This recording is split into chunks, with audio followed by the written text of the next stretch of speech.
We know that people start to heal the moment they're heard. I started the caregiver school because that's what I want people to be, is heard. And I want you to hear me right now. I want you to know what it's like to be a kid and not be heard and always be confused and lost. I was born on a farm in Roswell, New Mexico in January of 1947, which was approximately 6 months before the UFO landed in a neighbor's farm.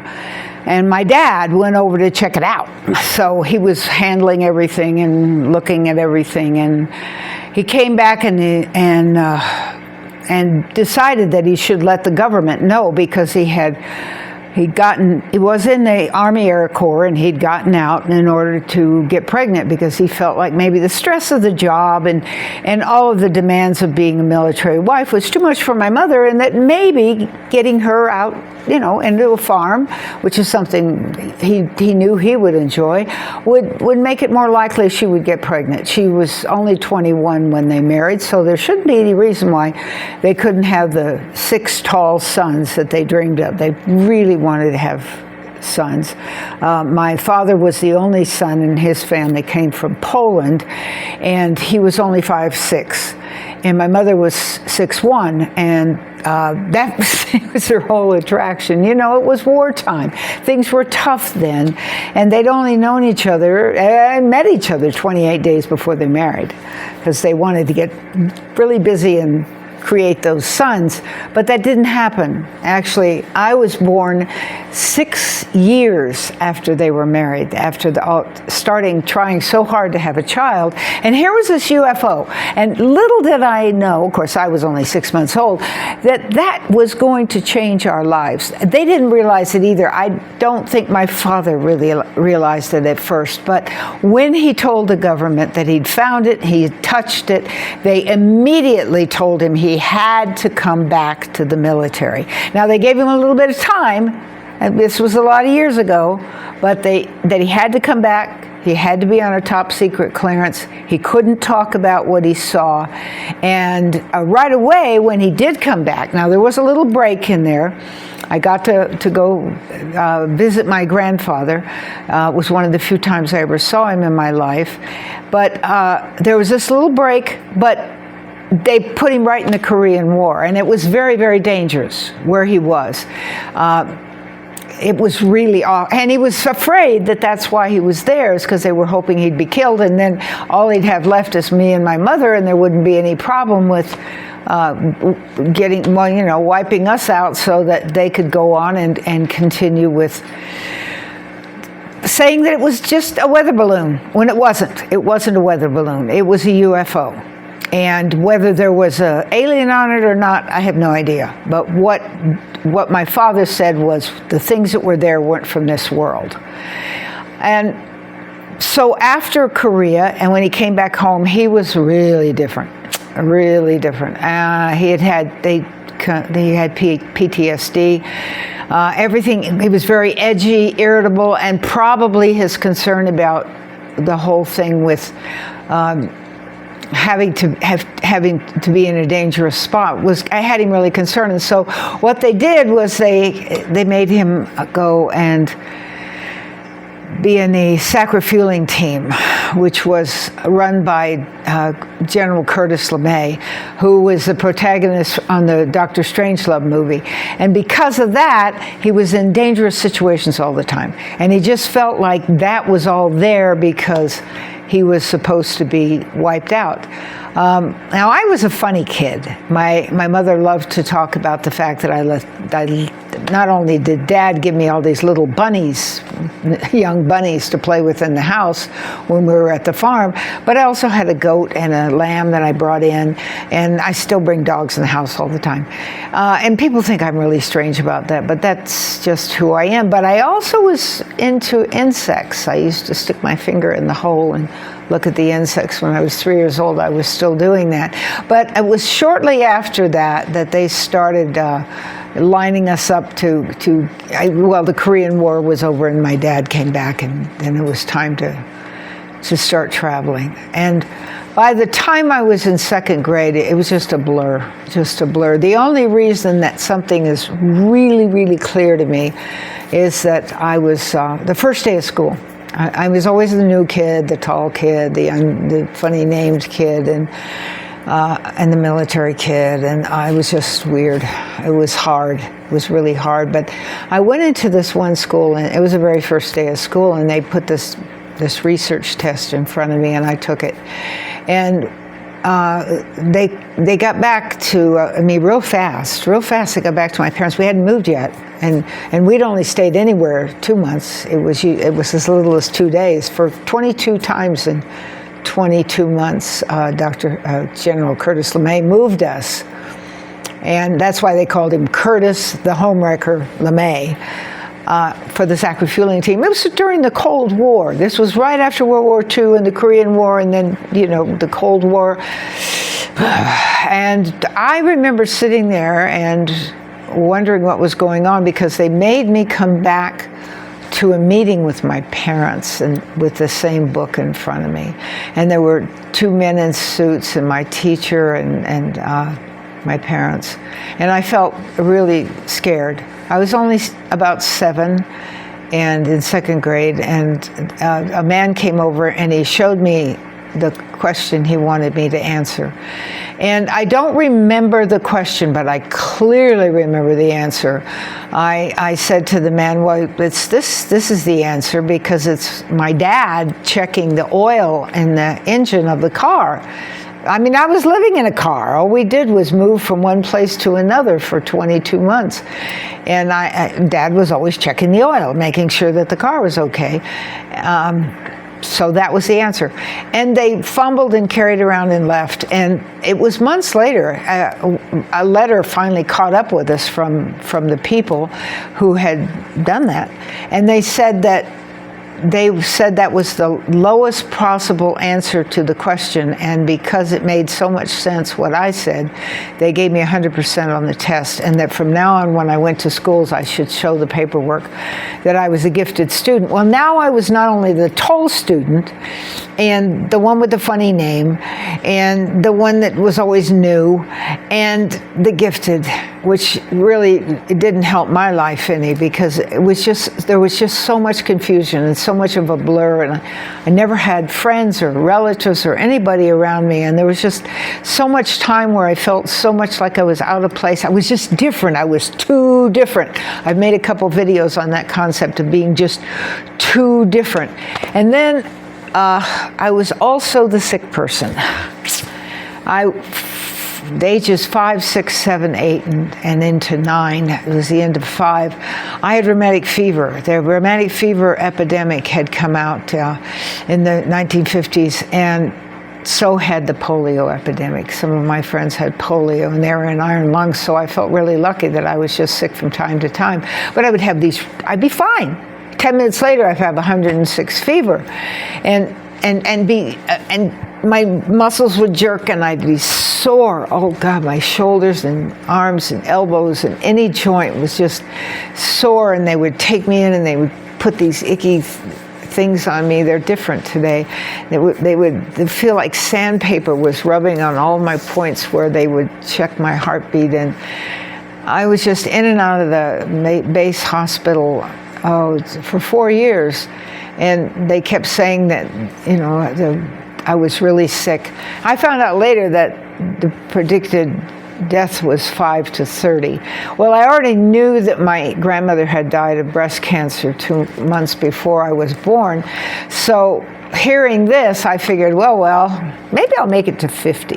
That was it. I really, really honestly thought I would die before 50, because I had that. And then all of my relatives on both sides had cancer. And so I thought, well, I'm not going to live too long. So I wasn't really concerned about my future for any kind of an income. And my parents were so much against it, because I wanted to be an artist. I just loved art. I was crazy about art, and I just wanted to, and they were just way against that. And the other option I wanted to be was a JAG lawyer, to protect people who were in the military, because when they are put up against a lawyer and they have to have a defense attorney, it just seems so unfair, because it's a very hard lifestyle. And my parents had told me that they had a college savings for me, so I thought, wow, that's great. What wasn't so obvious was what home was like. Dad was gone. He was always gone. And 18 months after I was born, my mother had a baby boy. And he lived 4 days because he looked perfect. Looked absolutely perfect. He was almost 9 pounds. She'd carried him 10 months. He looked perfect, but she was Rh negative, and it wasn't compatible with my father's blood, and so he died in 4 days. He was fine, and then gone. And it was this whole thing that the blood wasn't compatible. They didn't have anything back then to do anything about it. And my mother had been an RN, so she knew for sure that that was true. And the military knew for sure that that was true. So she went into a deep, deep depression when I was 18 months old, because here she finally had the son that they both wanted. And why they married was to have a son, 6 sons. They always talked about it. They talked about it. Oh, she did. He didn't, because he was always gone. And when he was home, he was usually with me. They argued a lot. Dad would flare up about something, and she kept this list of everything I did wrong. And she'd give me a paddle and tell me to hurry up and break the rubber band on it so she could beat me with it. And she said, spare the rod, spoil the child. That was their mantra, both her and my mom. Mom used to keep a list of everything I did wrong. My dad was gone on three-month TDYs a lot, but sometimes he was gone for a year. And she'd keep a list and make him beat me for everything I did wrong that she'd already beat me for when he was gone, because his Roman Catholic upbringing, he wouldn't beat his wife, but he beat his child, because spare the rod, spoil the child. That's what everybody listened to then, and it was such a big deal. I mean, it was always that way. And my mother would always, because we were moving so much, she'd always check out the bushes, and she'd say to whoever was showing us a house to rent, well, are the bushes good to get switches to beat Jackie? And she did this in front of people all the time at the grocery store. I knew she'd say something, because someone would say, oh, what a cute little girl. She seems so smart. Or, oh, what a cute little girl. She talks so well, or something like that. And my mother would say, she's impossible. She always used that. She always said that, impossible. I never knew what that was supposed to mean, because she never told me. She'd just say, you're impossible, and she would emphasize it like that. And it was awful. And sometimes I had to stay home from school, not because I was sick, because I was so black and blue. It was weird, and especially when Dad came home, because he kicked me with those big boots and hit me. And my mother used mostly big long yardsticks and rulers and switches and things. I never her hands, because when I was real little, she hit me with her hands, and she had real sensitive veins, because her veins had been frozen when she was a child, and she wore a back brace, and she had these stockings on to keep her veins right, and so she would it would hurt her veins, so she would hit me with things. She'd always pick something up and hit me with it, and it really didn't matter what was going on, and it was just what she did. She didn't read to me, she didn't hold me, she didn't hug me. She didn't, I don't ever remember her putting me on her lap or anything like that. I mean, she might have done that when I was little, but not later on in life. She was so completely, deeply, deeply depressed and drinking alcohol, because she lost the son. And I heard about it all the time. I mean, she talks about it all the time. It was always, Rudy would have done this, and Rudy would have done that, and mostly in front of strangers.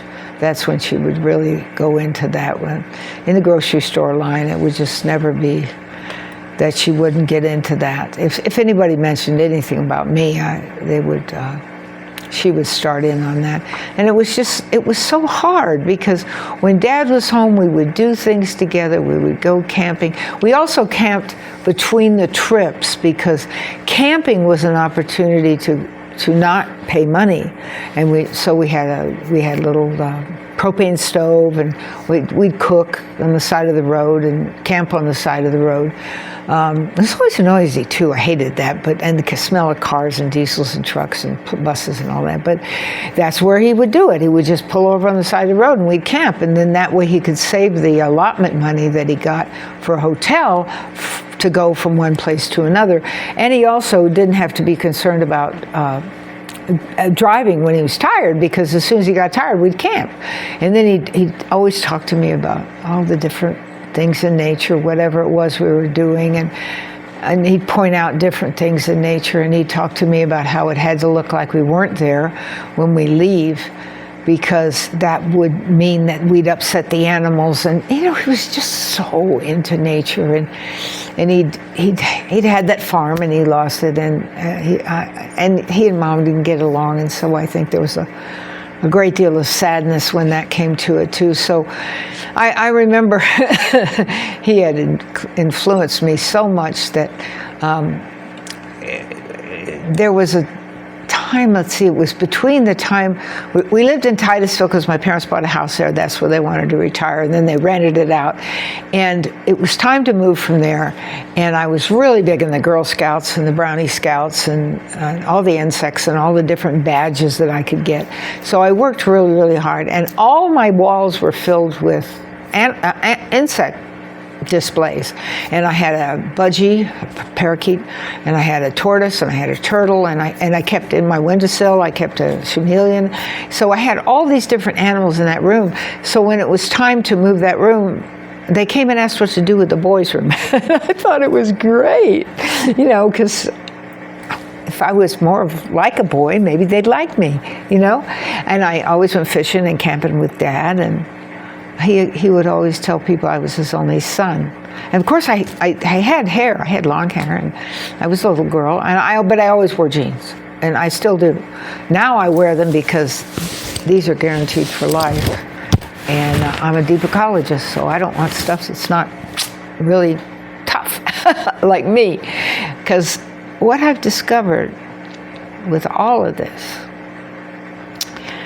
is if you have a community of people to talk to, you can get over it. If you don't, you won't get over it. And that's the truth. When I was 15, I was raped by Army man's son. He was my boyfriend. We had been hanging out together for some time. And his sister, I was crazy about his sister. And was impregnated, so I was sent away to a nunnery. And he wanted to marry me. He was not denying the fact that he'd done that, and I didn't understand, and I didn't know hardly anything. The nunnery was great. It was great. I really, really liked it, because all those years I had stayed for whatever activities were after school, I was there. And on the weekends I was at the church with church camp or brownies or Girl Scouts or anything else I could do, so that I didn't have to be with my mother. So the idea of going to the nunnery was great for me. I was a freshman in high school, and they taught me things. I was part of working in the kitchen, and I got to help with cleaning, and I was part of ironing baby clothes and seeing all the babies, and yeah, it was great. First time I'd had anything we call sisters, I have one gal I've stayed in touch with all these years, since 1962.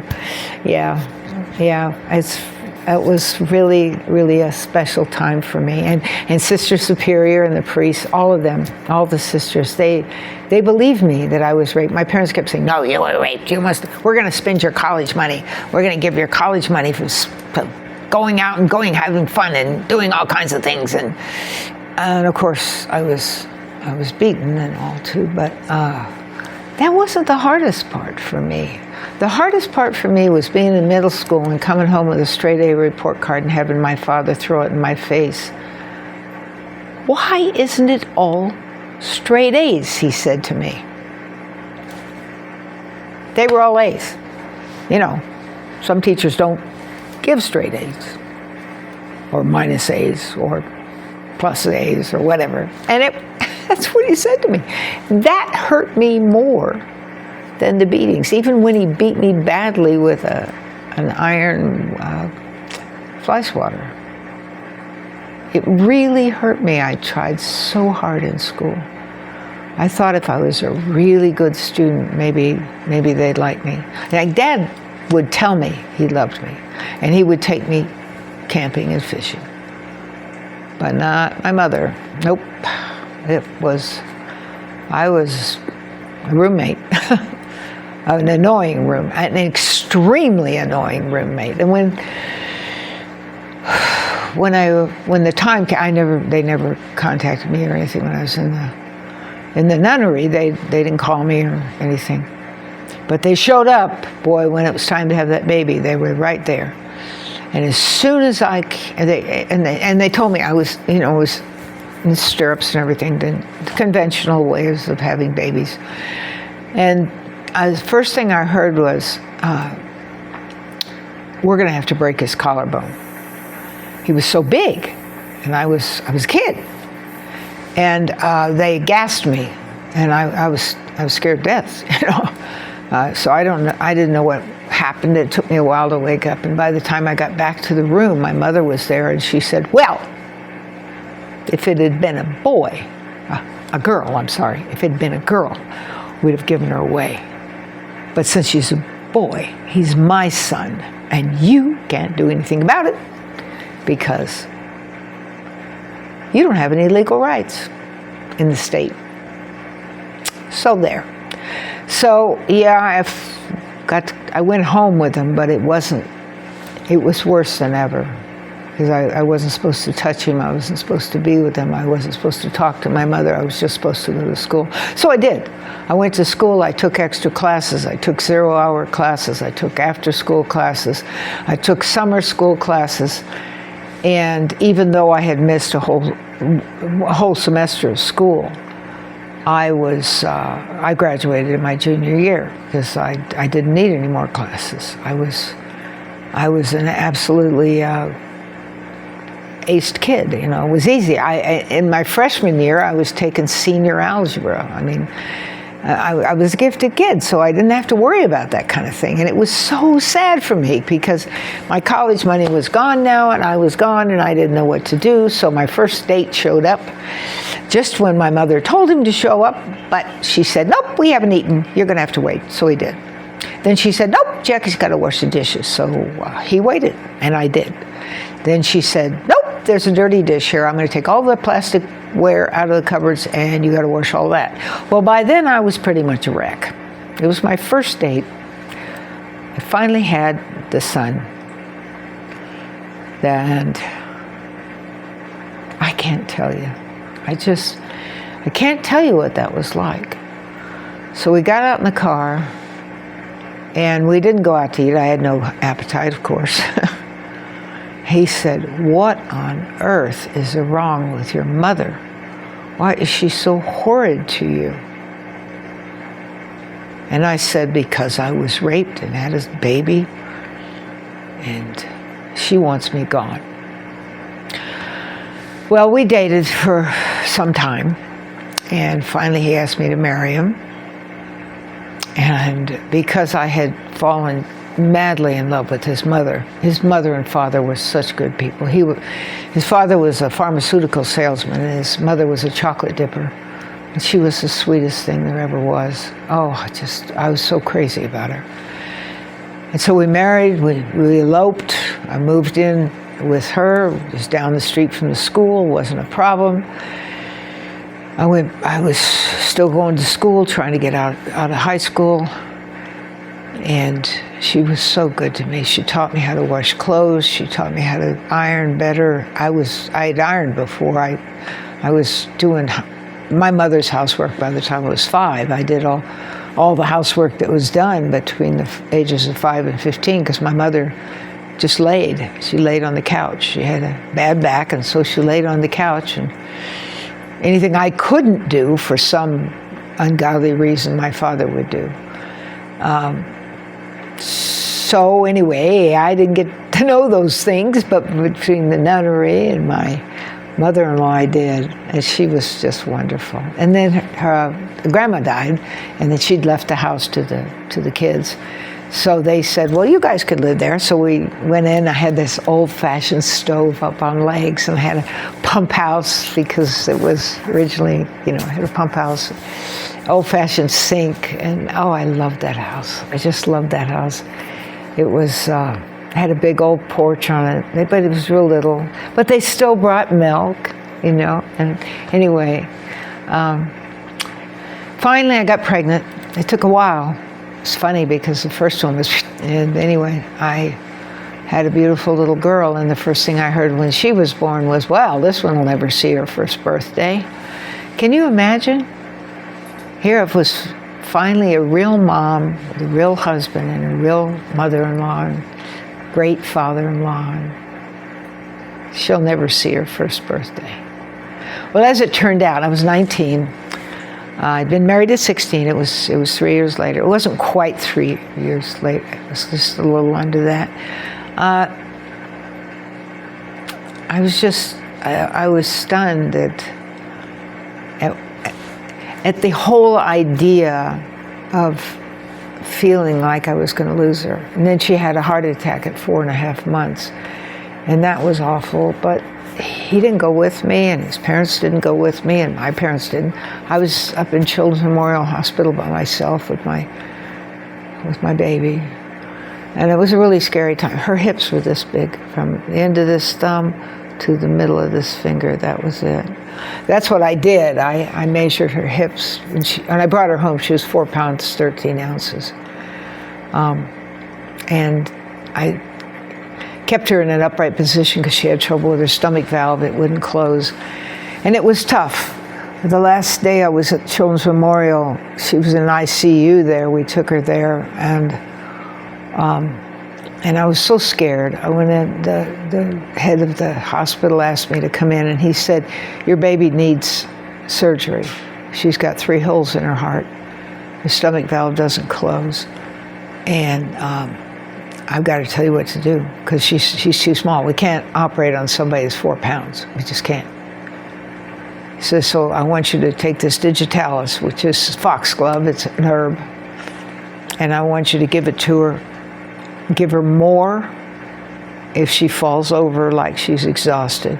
Give her less if she's active, because if she falls over, it means her heart's working harder, and she can't be left without having something slow that heart down. But if she's active, it means her heart's beating slower and she doesn't need as much. But it's going to be up to you to do it. I can't tell you how much to give her because you're going to have to watch her. Well, my husband insisted I go back to work, and I went to work as a waitress, and I worked at night, and he worked during the day as a carpenter and crane operator, and fed my milk to her. And bottled milk to her. I bottled milk to her, that's right. Bottled milk to her. And then one day I went shopping, and I came back, and all her food was gone, all her diapers were gone, all of her clothes were gone. My stuff was still there, but everything else was gone. He was gone. All of his stuff was gone. And he said, this is it, I'm gone. He left. Turns out that the only reason he married me was because he had a girlfriend who'd already had 4 kids and a hysterectomy. So she couldn't have any more kids. So he wanted to have a child so he didn't have to be in the draft. And I was the one he picked because I'd already had a child. He didn't care anything about me. He never came back to see her. Never had any contact with her, nothing. Just vanished. And his parents didn't have anything more to do with me either. So that was a really tough time. But it taught me some lessons. I learned a lot of lessons. Let me tell you what lessons I've learned. I've got them here to go over with you. When a child is abused, they don't stop loving their parents. They stop loving themselves. That's what they say. It's taken me years of trying to overcome my childhood challenges, and I heal more every time I help others. And that's what I want to do. I want to work with other people. Now I'm going to read you the backup to all of this. My first word was button. My mother never forgave me for not having my first word be mommy because I wasn't around daddy. Daddy was gone to Korea, but button. I visited my father's family once for 2 days when I was 12 years old, and all 11 of them said, don't ever come back because you married a non-Roman Catholic and now you're raising her Lutheran and we don't want anything to do with you. My mother died without a word of compassion. My father, on the other hand, after my mother died, said to me, I've died 1,000 deaths for every time I hit you. Which means I don't hate my father. What I do with my mother, when anybody asks me about my mother, I say there's two different views here. One, my mother was a product of a divorce, which was horrific back in the early 1900s. But my grandfather was 34 when he married a 17-year-old girl, and she was Christian Science, and she did not want to she had three kids. I had two uncles and my mother. That's right. And she did not want to raise those kids, so she left. And my grandfather raised them until he met my granny, who, Hildemore. I loved her to death. Oh my God, I loved my granny. She was such a sweetheart. She was so good to me. But I only saw her a couple times in my life. I talked to her a lot because Uncle Stanley was her son. She had one child after they married, and he was like a brother. I didn't see him much either, but it gave me a sense that I had somebody, because I never saw anybody. I was always moving. I mean, after the 22 times 20 Mustang, that doesn't mean we set flat somewhere. We still moved. We just kept moving. Anyway, I've been in every state but Hawaii, you know? I've been in South America and Central America and all over Canada and Europe. You know, gosh, come on. You know, okay. So after that's my father's. My oldest son had really poor eyesight because when I was pregnant with him, I had German measles. And it really caused him some grief. And when he came to live with me, I got him contacts, the earliest they'd ever put contacts in anybody, but he was brilliant, brilliant. He was in the top half percentile of intelligence. So it wasn't an issue with him. Except that then when my second son was born, my third child, second son, he left. He was furious that I had a boy instead of a girl. So he left to go back to live with my parents. So he lived with me from about 5 and a half till about 14 and a half, 15. Yeah. And he left, went to go to my parents. My parents took my college fund and bought him a total of 7 cars. He kept wrecking them. My daughter, the one they said wouldn't see her first birthday, turned 60 in April of 2026, and she is the president of a career college in the United States. My second son has bipolar disorder and severe depression, and he has never been very successful in life. And because all 3 of my kids had different kinds of disabilities, I became a special ed teacher and graduated when I was 63. So of course nobody hired me. I never really used that, but now I use it for research. I learned so much about research. And what I would like to do, the trauma of childhood is not that we're hurt, but that we're alone with the hurt. Gabor Mate, who I'm crazy about, he's a medical doctor who studies trauma and the effects of alcoholism and all kinds of things have to do with trauma. I really love Michael, one of his books over here. I want to have this school program for people who need to take care of themselves, whatever it is. And I want that because I feel so strongly about the fact that when we're children, and there's some, I mean, I read the only book that ever made sense to me as my childhood was a child called It. And he wrote a second book called A Man Named Dave. And both of those made so much sense to me because his mother was just as fruitcake as mine. But his, it wasn't a gender thing. So you just never know what's going to cause you the trauma that you use something to stop the pain. Some people use alcohol, some people use drugs, some people use shopping, some people use cigarettes, some people use weed, some people use gambling. I mean, everything you can imagine can be used to success to stop the pain. And I'd like to help you stop the pain. I'd like to be there for you. And I'm doing this YouTube video because I think it's very important that you know you can ask me questions down there, or you can ask me questions in the Zoom meetings. Right now, the Zoom meetings are Monday, Wednesday, and Thursday at 1:30, and Saturday at 10:30. Once I have groups of people, and if I have too many, I'll break them out into more meetings. Then we can make it the hours that are most convenient for you, but not too late because I have a caregiver during the day to help me with my husband. I just can't do it all by myself. I've been trying for 32 years and just a little too much. I'd love it if you'd subscribe. Very few people have. And I'd love it if you'd give me a like or give me a comment or share it with a friend. Thank you so much.